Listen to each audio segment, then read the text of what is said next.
Mama, saps què m'han ensenyat a classe? No, fill, explica'm. Doncs mira, m'han explicat que l'enllaç covalent s'estableix quan es combinen els àtoms que no són metàl·lics. Goitre tu.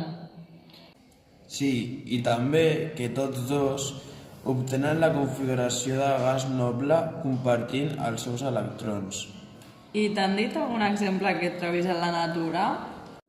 Sí, la molècula d'aigua.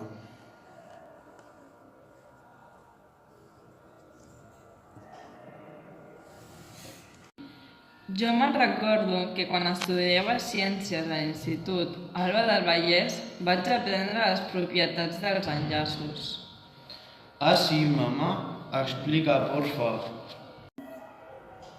Les seves propietats és que són durs i resistents als cops, com el plàstic. No condueix electricitat i són sòlids com el gel, però també són líquids com l'aigua. I el diamant és una substància? Sí, és una substància covalent que forma cristalls. És molt interessant. Vull ser científic. Ja ho estudiaràs tot això, Marc, no et preocupis. També existeixen enllaços iònics i metàl·lics, però això ja és una altra història.